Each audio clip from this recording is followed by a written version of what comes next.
Shalom. Shalom. Shalom. Shalom. Ya, puji Tuhan. Gentian pasal 29 ayat yang ke-11 sampai 12. 2-3. Sebab aku ini mengetahui rencana-rencana apa yang ada padaku mengenai kamu. Demikianlah firman Tuhan, yaitu rancangan damai sejahtera dan bukan rancangan kecelakaan, untuk memberikan kepadamu hari depan yang penuh harapan. Dan apabila kamu berseru dan datang untuk berdoa kepadaku, maka aku akan mendengarkan kamu. Amin. Ya, puji Tuhan. Cara kerja Tuhan atau sistem Tuhan adalah sistem rancangan atau direncanakan dengan matang, bukan rencana instan atau asal-asalan. Dimulai dari kisah penciptaan manusia, ya, dalam Kejadian 1 ayat 26, Tuhan terlebih dahulu merancang, merencanakan. Berfirmanlah Allah, baiklah kita menjadikan manusia menurut gambar dan rupa kita, supaya mereka berkuasa atas ikan-ikan di laut dan burung-burung di udara, dan atas ternak, dan atas seluruh bumi, dan atas segala binatang melata yang merayap di bumi. Iya, ini masih rencana, ya. Baiklah kita menjadikan manusia, ya, dirancang. Polanya bagaimana, ya, gambarnya bagaimana. Manusia dirancang di sini menurut gambar dan rupa Allah. Tujuannya apa? Ada, ya, supaya berkuasa atas seluruh ciptaan Tuhan, atas ikan-ikan di laut, burung-burung di udara, dan atas ternak dan atas seluruh bumi. Dirancang, ya, lengkap. Jadi Allah menciptakan manusia pada hari yang ke-6 juga bukan tanpa alasan. Pastinya sudah berdasarkan perencanaan, yaitu apa? Lengkap dulu semua apa yang menjadi kebutuhan manusia itu. Coba kalau manusia diciptakan pada hari pertama, mau di mana diletakkan? Orang ayat 2 dikatakan bumi belum berbentuk, ya. Kosong katanya, kosong. Karena apa? Karena kegelapan. Bukan berarti bumi kosong, bukan, ya. Di situ dikatakan samudra raya, berarti bumi itu masih penuh dengan air, belum ada daratan. Nanti pada hari yang ketiga baru diciptakan daratan, ya, tumbuhan, dipisahkanlah laut dengan daratan, supaya tidak ada tempat manusia atau makhluk hidup. Nah, semua direncanakan, ya, lengkap dulu semua, indah dulu tempat tinggal manusia itu. Diciptakan mulai hari pertama sampai hari ke-5. Setelah lengkap baru diciptakan manusia. Nah, itu pun dirancang lagi, bagaimana supaya manusia itu punya tempat tinggal yang maha indah lagi, bagaikan surga. Maka diciptakanlah Taman Eden. Jadi semua direncanakan, ya. Kita juga direncanakan dan dipilih sebelum dunia dijadikan. Dalam Efesus 1 ayat yang ke-4. Jadi jauh sebelum dunia diciptakan, Tuhan sudah merencanakan kita. Tuhan sudah memilih kita. Ayat yang 4. Sebab di dalam Dia Allah telah memilih kita sebelum dunia dijadikan, supaya kita kudus dan tak bercacat di hadapannya. Iya. Jadi sebelum dunia aja dijadikan, kita sudah ada dalam rancangan Tuhan. Sebelum ada diciptakan, kita sudah ada di dalam rancangan Tuhan. Dan dalam rancangan Tuhan itu, kita sudah dipilih. Untuk apa? Untuk kita hidup tidak bercela. Dan ketika Adam dan Hawa berdosa, Tuhan pun sudah merancangkan jalan keselamatan untuk kita, ya, karena Tuhan juga tahu pada akhirnya manusia nanti akan berdosa karena dosa Adam. Dirancang semua. Kejadian 3 ayat 15, itulah rancangan Tuhan untuk keselamatan dunia. Kejadian 3 ayat 15 itu disebut dengan janji induk, ya, ayat 15. Aku akan mengadakan permusuhan antara engkau dan perempuan ini, antara keturunanmu dan keturunannya. Keturunannya akan meremukkan kepalamu dan kau akan meremukkan tulingnya. Iya, ini yang dikatakan janji induk, bahwa keturunan perempuan atau manusia itu nanti akan menghancurkan kuasa daripada si iblis itu. Yang dari situlah nanti ada jalan keselamatan bagi kita. Itu digenapi dalam perjanjian baru. Ya, semua dirancang untuk menggenapi rancangan keselamatan itu. Dikirimlah nabi-nabi pada zaman perjanjian lama, ya, untuk menyampaikan berita keselamatan itu, bahwa pada akhirnya nanti akan ada juru selamat yang lahir, baik melalui Nabi Yesaya, Nabi Mika, kemudian digenapi di dalam perjanjian baru Injil Matius, lahirlah juru selamat itu. Nah, namun kebanyakan kita anak Tuhan yang cara hidup kita namasa digagak kursa, namasa ima taula katanya, kan? Jadi bertindak sesuai musim, nggak ada rencananya. Ya, apa yang lagi viral itu yang diikuti. Jadi seharusnya kita anak Tuhan harus ada rancangan untuk masa depan kita, ya. Mau apa kita ke depan? Mau kemana? Harus ada gambaran hidup kita di masa mendatang. Atau yang sekarang disebut dengan cita-cita atau visi. Tanpa ada visi, tanpa ada rencana, maka hidup kita kan biasa-biasa aja. Sama seperti yang sekolah. Kalau memang nggak ada cita-citanya, nah ke sekolah pun asal sekolah aja. Ke sekolah pun asal tidak absen, itu aja.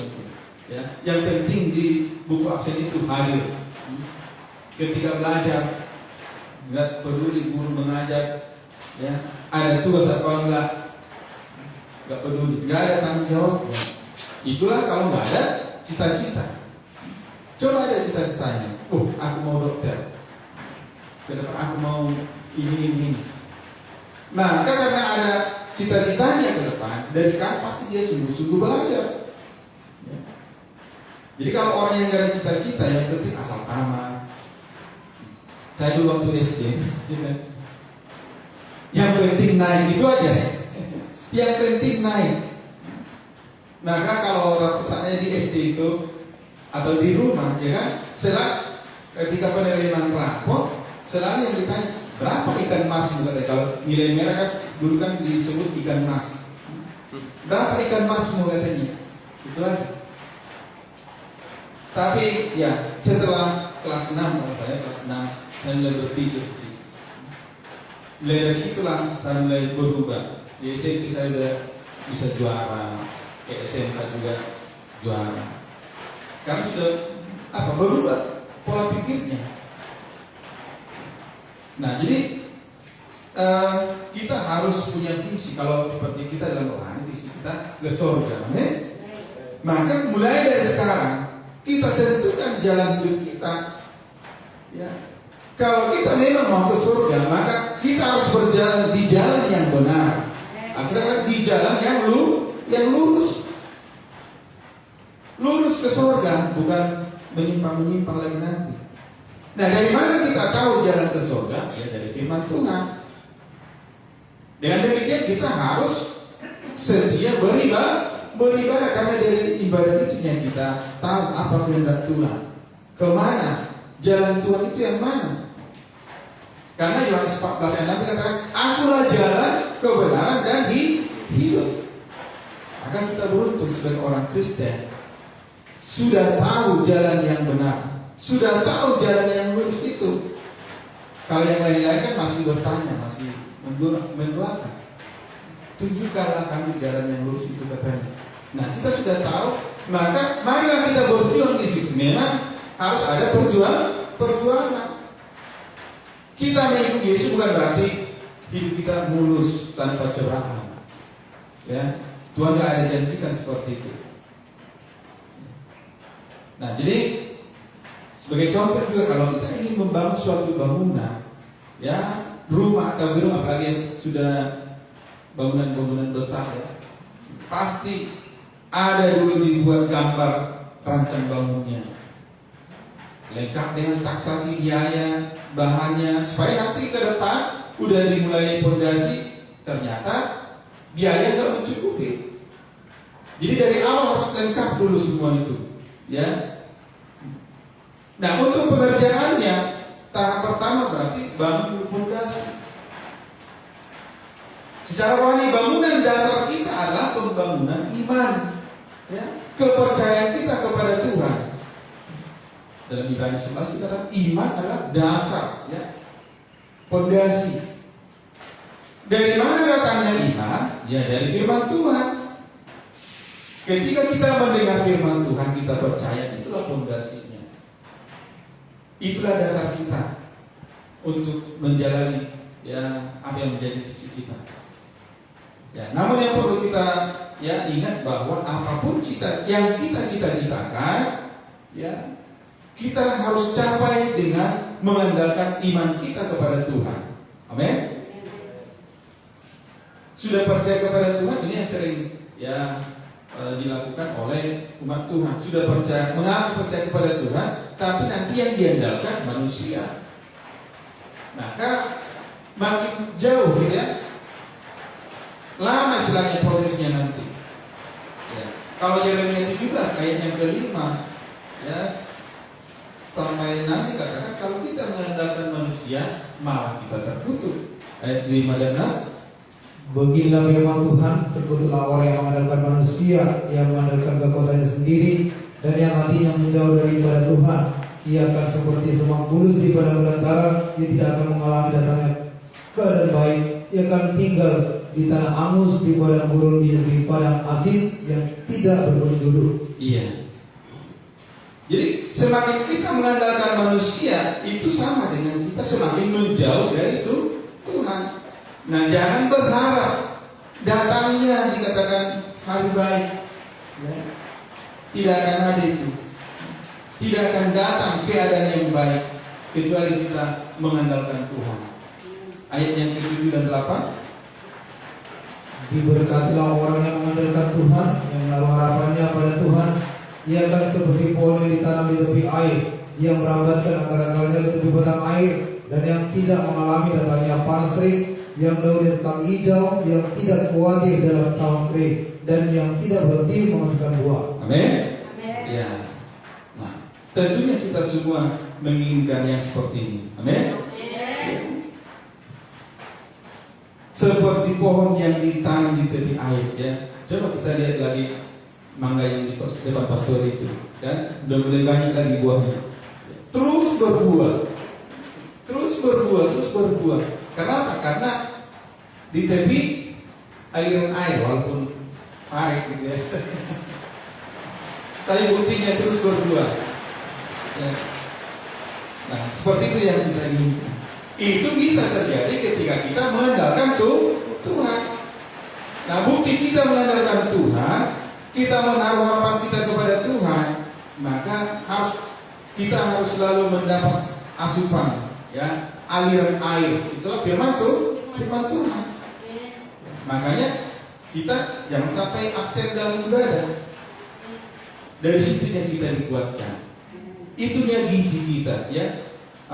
Firman Tuhan itulah gizi secara rohani yang bisa menguatkan kita, yang bisa membuat kita berbuah, ya, semacam pupuk, ya kan? Semakin banyak mendengar firman Tuhan, semakin kuat dan semakin banyak berbuah. Amin. Iya.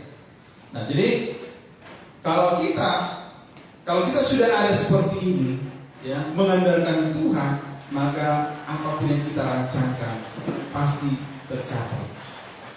Apa yang kita rindukan, apa yang kita inginkan, ya, pasti Tuhan berikan. Dalam ayat 22 ayat 28. Ayat pasal 22 ayat yang ke-28. Apabila engkau memutuskan berbuat sesuatu, maka akan tercapai maksudmu, dan cahaya terang menyinari jalan-jalanmu. Amin. Iya. Kalau kita memutuskan, ya, merancangkan sesuatu, kita misalnya suami istri, ya, sepakat, beginilah kita lakukan. Ini yang kita ke masa depan. Kalau kita tadi benar-benar mengandalkan Tuhan, maka Tuhan katakan, maka akan tercapai maksudmu. Amen. Kalau anak gadis contohnya, ya kan, kalau betul dia mengandalkan Tuhan, hidup di dalam Tuhan, ketika dia bermaksud aku melamar ke PT ini, firman Tuhan katakan tercapai maksudmu. Ya. Tuhan pasti akan memberikan yang terbaik. Dalam Mazmur 37 ayat yang keempat, ya. Bergembiralah karena Tuhan, maka Ia akan memberikan kepadamu apa yang diinginkan hatimu. Serahkanlah hidupmu kepada Tuhan dan percayalah kepadanya, dan Ia akan bertindak. Amin. Ya. Dan bergembiralah karena Tuhan, ya. Artinya kita banggakan Dia, ya. Kita agungkan Dia, kita percayakan seluruh hidup kita kepada Tuhan. Kita percayakan apa yang menjadi rancangan kita kepada Tuhan, apa yang menjadi pergumulan kita kepada Tuhan. Kita andalkan Dia, maka dikatakan Ia akan memberikan kepadamu apa yang diinginkan hatimu. Ia akan memberikan apa yang kita rancangkan dalam hidup kita. Artinya kalau kita punya rancangan atau visi, ya, ataupun cita-cita, apa tujuan hidup kita, maka kita pasti, ya, diberkati Tuhan sampai kita bisa mencapai itu. Tuhan akan selalu membuka jalan untuk itu. Ayat katakan, kalau Tuhan sudah membuka jalan, tidak ada seorang pun yang bisa menutupnya. Sekuat apapun orang berusaha menghalang-halangi kita, itu tidak akan sanggup, karena kekuatan Tuhan yang membela kita. Jadi apapun yang kita ingin capai, mari kita tetap berserah kepada Tuhan. Dialah sumber segalanya. Apa yang kita inginkan hanya bisa tercapai lewat pertolongan Tuhan. Berharap, ya, kepada Tuhan.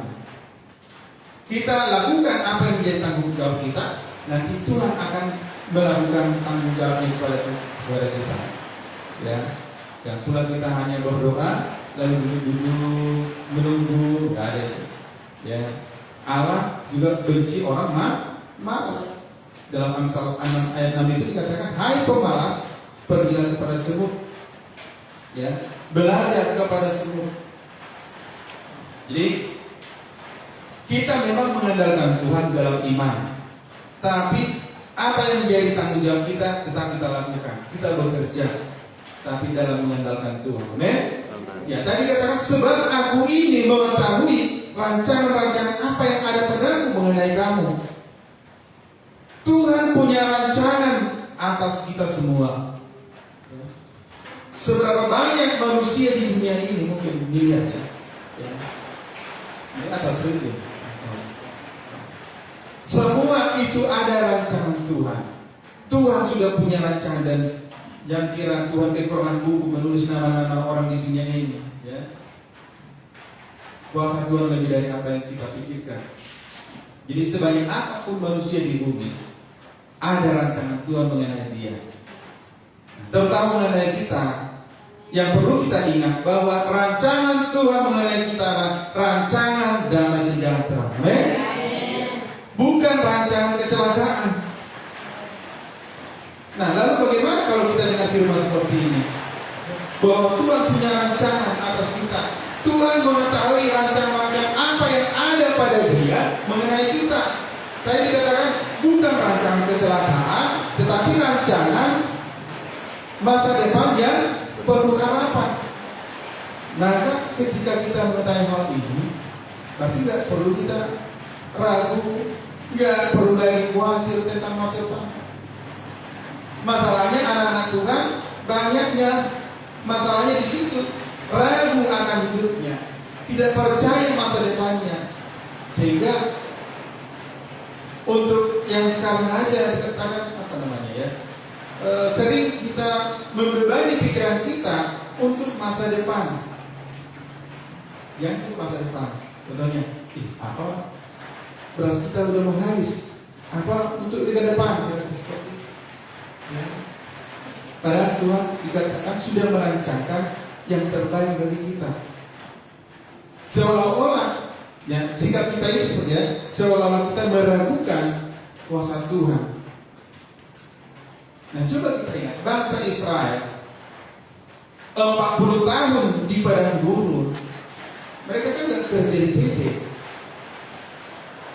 nggak kerja di mana-mana, nggak bertukang. Tapi mereka dibiayai Tuhan, makanan mereka selalu ada tiap hari. Amin. Kita memang bekerja, tapi tetap juga khawatir untuk masa depan. Ya, seringkali kita tahu firman Tuhan, ya, dengan firman Tuhan, tapi nggak yakin. Itulah kekurangan anak Tuhan. Ya, jadi ya firman pagi hari ini mari semakin meyakinkan kita, ya, belajar kita percaya kepada Tuhan bahwa Tuhan sudah punya rancangan atas hidup kita masing-masing. Dan yang pasti rancangan Tuhan tadi bukan rancangan kecelakaan, tapi rancangan damai sejahtera. Tuhan ingin kita hidup dalam damai sejahtera tanpa memikirkan apapun. Dalam Injil Matius itu sampai dikatakan, lihatlah burung-burung di udara yang tidak menabur, tidak menuai, nggak punya ladang, tapi diperhatikan Tuhan atau dipelihara Tuhan. Dibandingkan lagi, ya, tentang apa namanya, kekayaan Salomo. Ya. Salomo berarti itu orang yang termasuk terkaya di dunia, tapi dalam segala kekayaannya itu dia belum mampu mengenakan pakaian seindah bunga batu yang Tuhan ciptakan. Hanya satu hari, ya. Satu hari mekar indah, besoknya udah layu. Artinya, ya, sekuatin apapun kita, nggak bisa sebenarnya menambah hidup kita. Tapi dikatakan, siapa yang bisa menambah jalan hidupnya sehasta saja pun karena khawatirnya. Justru karena khawatir kita, justru kita mengurangi umur karena stres. Ya, semakin banyak kita berpikir, ya, umur kita semakin berkurang tanpa kita sadari. Ya. Kalau dokter mengatakan kalau bisa kita tertawa itu apa? Memperpanjang umur. Apalagi kalau bisa tertawa lepas, ya. Gitu kan. Kita kadang hanya tertawa atau hanya tersenyum aja. Tapi memang itu pun sehat, ya, karena kalau kita tertawa dan urat-urat itu kayak dihidupkan, disegarkan. Kalau laptop atau komputer kan di-refresh dia. Jadi kalau kita bisa tertawa, sebenarnya itu yang Tuhan inginkan. Ya, rancangan damai sejahtera. Itu yang seringkali hilang. Damai kita itu hilang karena masalah-masalah dunia ini, ya, masalah anak kah, ya, masalah ekonomi dan lain sebagainya. Ya. Karena apa? Karena kita takut, karena kita nggak yakin, ya. Sekalipun sudah dengar firman Tuhan, punya rancangan masa depan yang indah, masa apa namanya? Rancangan damai sejahtera itu yang Tuhan berikan kepada kita. Tapi kita tidak percaya. Inilah dosa atau kekurangan umat Tuhan, bangsa Israel, ya. Sebenarnya dari Mesir ke tanah Kanaan itu adanya jalan pintas, ya, adanya jalan pintas. Tapi Tuhan gak bawa mereka dari situ. Karena kan memang Tuhan tahu bangsa Israel kan mantan budak, ya kan, pembuat batu bata. Oke lah, tenaga kuat. Tapi dalam hal berperang mereka nggak bisa. Belum pernah latihan perang, orang kerja roli terus, ya. Nah, karena jalan pintas itu yang paling dekat itu mereka harus melalui jalan negeri orang Filistin. Karena kalau mereka lewat dari situ, pasti nanti mereka harus berperang melawan orang Filistin. Orang Filistin nggak mau melewati bangsanya, orang Filistin. Edom aja, Edom nggak mau. Bangsa Israel sudah minta tolong, kami akan membeli makanan, minuman, kami hanya lewat aja. Mereka mau berperang. Maka Tuhan nggak membawa mereka dari situ. Tuhan membawa mereka berjalan keliling, ya, agak jauh. Karena Tuhan tahu mereka belum mampu untuk itu. Jadi dalam kehidupan kita juga seringkali kita seolah-olah jalan hidup kita kok gini aja, ya. Kita sering makin rajin ibadah, ya makin begini, seolah-olah kadang dua kita nggak didengarkan sampai sekarang, kita nggak didengarkan, ya. Tapi Tuhan sedang merancangkan yang terbaik, amin. Tuhan melihat bahwa kita belum layak, atau karena seperti bangsa Israel tadi itu, ya kan? Pertama mereka belum tahu berperang, ya. Yang kedua mereka, Tuhan ingin memperlihatkan mujizat kepada mereka sambil melatih mereka untuk berperang dan sebagainya.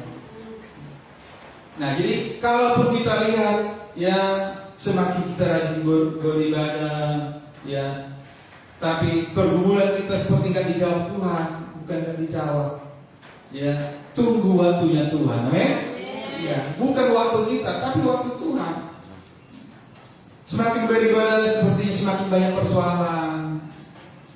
Ingatlah, itu untuk melatih iman kita, amin.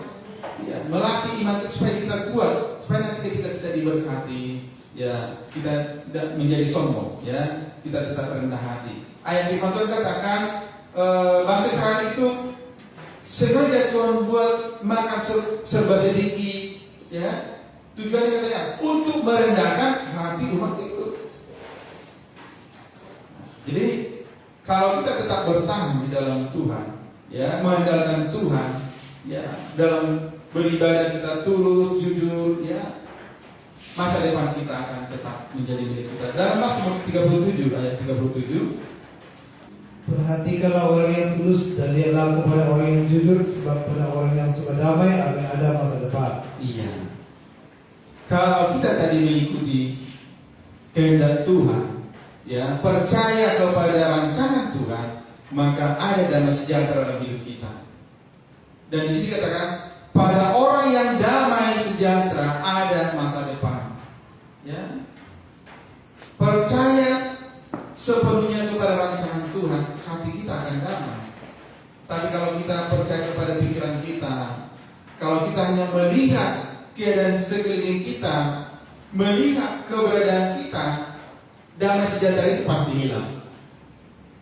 Petrus sempat dia berjalan di atas air, ya kan? Dia bisa mengatasi gelombang selama dia fokus kepada Tuhan, selama dia berharap kepada Tuhan. Ketika dia percaya, kalau Engkau itu Tuhan, suruhlah aku berjalan di atas air, kata Petrus. Oke, come here. Marilah, kata Yesus. Dia berjalan selama dia percaya itu Yesus, ya kan? Fokus kepada Yesus, dia bisa berjalan mengatasi gelombang badai hidup. Tapi ketika dia mulai berlari pikiran, dilihatlah sekelilingnya, dilihat gelap, gelombang, mulailah dia tenggelam. Seperti itulah sering, ya, kerohanian kita. Kita lebih fokus kepada masalah kita daripada kepada rancangan Tuhan, sehingga makin lama makin tenggelam. Selama kita fokus kepada rancangan Tuhan, selama kita percaya mengandalkan Tuhan, kita akan bisa melewati badai-badai hidup kita itu. Ya. Nah, mungkin, ya, banyak pergumulan, tetaplah ingat bahwa ada rancangan Tuhan adalah rancangan damai sejahtera. Dia adalah gembala yang baik, ya, gembala yang baik. Dia tahu bagaimana membawa domba ke dalam rumput yang hijau. Kalau di Israel kan berbukit-bukit kan, ya, berbukit-bukit. Gembala melihat ada di sana rumput yang hijau di bukit. Gembala yang baik tidak membawa dombanya langsung naik ke gunung itu. Itu akan membuat domba itu capek naik gunung. Tapi gembala akan membawa dia berjalan keliling, sehingga nanti tanpa sadar domba-domba itu sudah sampai di atas. Tapi kalau coba, jangan domba kita aja naik gunung seperti ini, udah ngos-ngosan tadi kan. Ya. Tapi kalau mau jalan apa dari sana, ada jalan di situ kan. Nah, nggak terlalu naik gunung dia, berkeliling baru turun dari sini. Ada jalan lain. Kita hanya mau jalan pintas, mau cepat saja. Nah, gembala yang baik seperti itu. Terkadang domba itu dibawa sepertinya jauh dari tujuan, tapi sebenarnya bagaimana supaya domba-domba itu gak terasa berjalan sudah sampai nanti di padang rumput yang hijau. Jadi walaupun mungkin ya sudah lama kita mengikuti Tuhan, hidup kita masih seperti biasa-biasa, ya tetaplah percaya kepada rancangan Tuhan. Amin. Ya, Tuhan izinkan kita ya menghadapi banyak cobaan, banyak penderitaan, itu tujuannya untuk membuat kita semakin kuat di dalam iman, supaya kita juga rendah hati. Karena bangsa Israel dibawa melalui padang gurun, kan Tuhan berikan juga fasilitasnya kan. Tuhan tahu apa yang mereka butuhkan di padang gurun. Mereka diberikan AC otomatis. Ada kan? Kalau AC itu kan untuk mendinginkan. Kalau di padang gurun itu ya panas, dingin, apa lagi? Pokoknya AC 4 in 1. Ya, 4 in 1. Panas, dingin, itu juga sebagai lampu di malam hari. Dia juga sebagai pemandu. Tiang awan dan tiang api itulah yang menjadi pemandu mereka. Kalau sudah sekarang Google Map ya. Jadi mereka berjalan atas panduan daripada itu. Kalau tiang awan atau tiang api itu berhenti, berarti itu tandanya mereka harus berhenti, istirahat dulu. Jadi Tuhan tahu yang sebenarnya apa yang menjadi kebutuhan kita. Asal kita tetap berpegang teguh kepada Tuhan, percaya kepada rancangan Tuhan. Amen. Ayat yang ke-12 tadi katakan, dan apabila kamu berseru dan datang untuk berdoa kepadaku, maka aku akan mendengarkan kamu. Ya, Tuhan akan mendengar. Tapi kalau kita tetap di dalam rancangan Tuhan, kalau di luar itu pasti Tuhan tidak dengarkan. Amin. Baik, sampai di sini firman Tuhan. Ya, kita bangkit berdiri. Kadang singar musik maju ke depan, kita naikkan satu pujian.